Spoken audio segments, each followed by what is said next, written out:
नमस्कार, स्वागत है आपका आस्था फाउंडेशन में।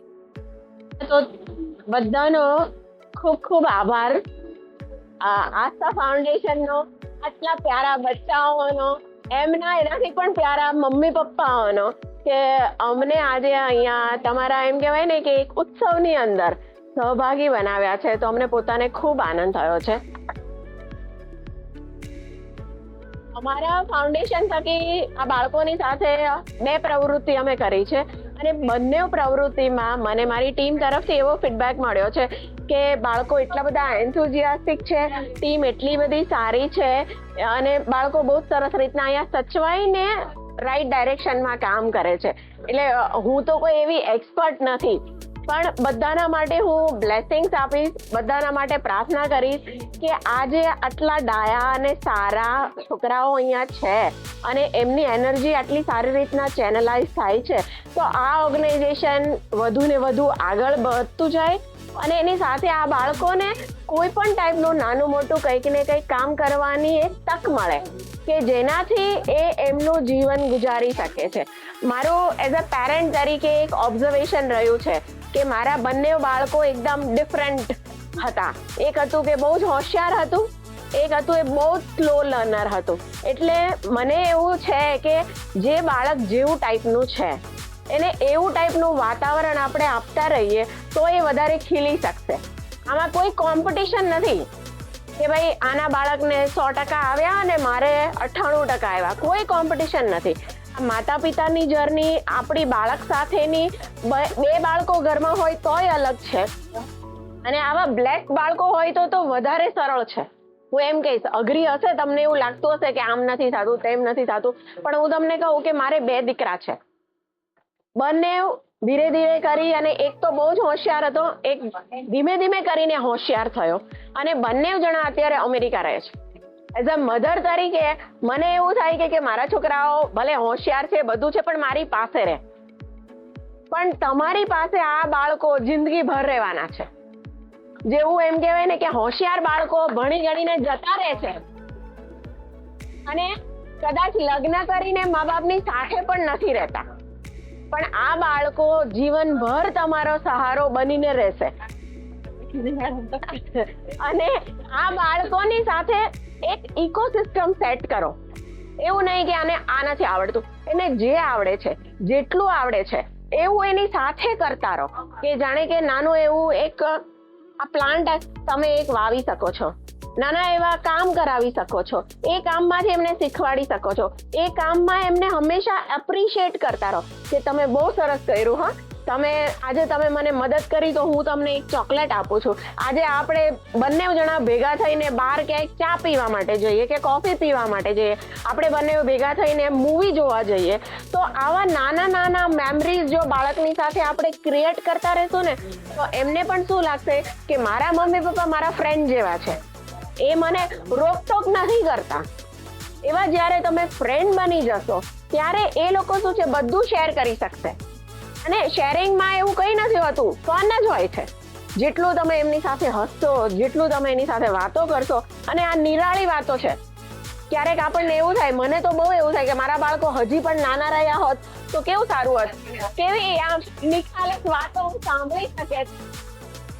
એવા આ બાળકો તમારા નિખાલસ છે અને તમારી સાથે હંમેશા તમને એવું ફીલ થશે કે મારી કોઈક સ્પેશિયલ કેર કરે છે.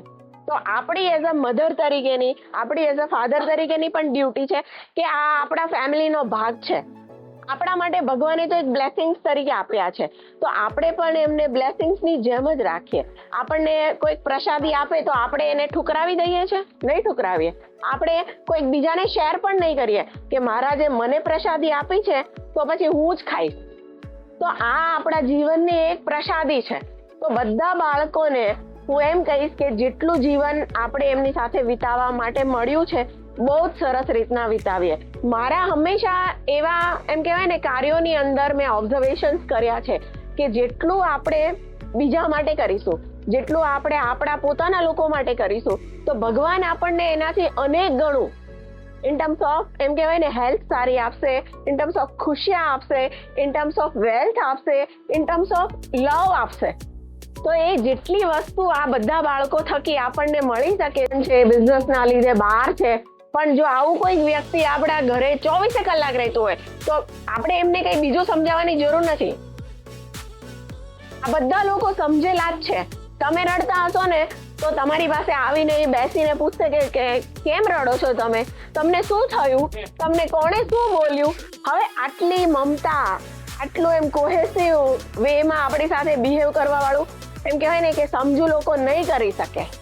એટલે મારી તમને બધાને નમ્ર વિનંતી છે કે આ બ્લેસિંગ્સને દિલથી સ્વીકારો અને દિલથી એમની સાથે ટાઈમ સ્પેન્ડ કરો. Thank you.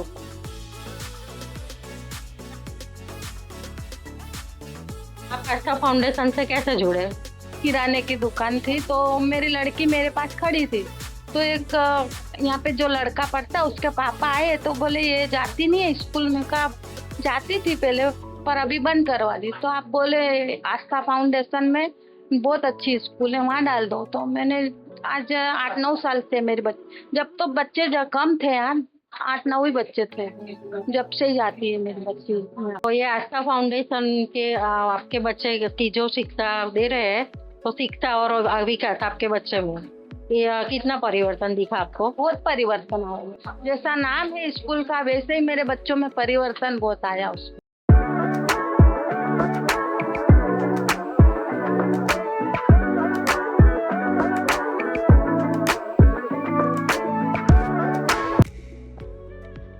आप आस्था फाउंडेशन से कैसे जुड़े? मैं अपनी बच्ची के लिए एक अच्छी स्कूल देख रही थी कि मुझे मेरे अपने रिश्तेदारों से 2-3 रिश्तेदारों ने मुझे यहाँ का कांटेक्ट नंबर दिया कि वहाँ पे चाइल्ड को अच्छी तरह से ट्रीट किया जाता है, उनके साथ अच्छे बिहेव किया जाता है, उनको अच्छा सिखाया जाता है. फिर मैंने यहाँ का विजिट लिया.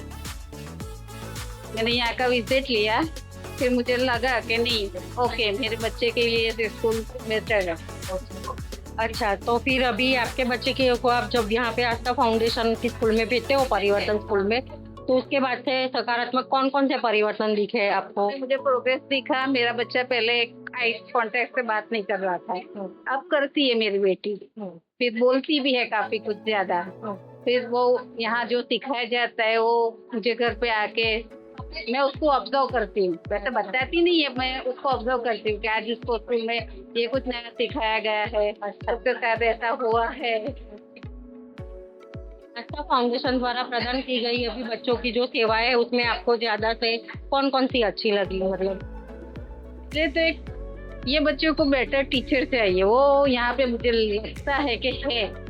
आस्था फाउंडेशन की टीम और सभी स्टाफ मेंबर, सब मैडम टीचर्स का कैसा व्यवहार आपको लगा?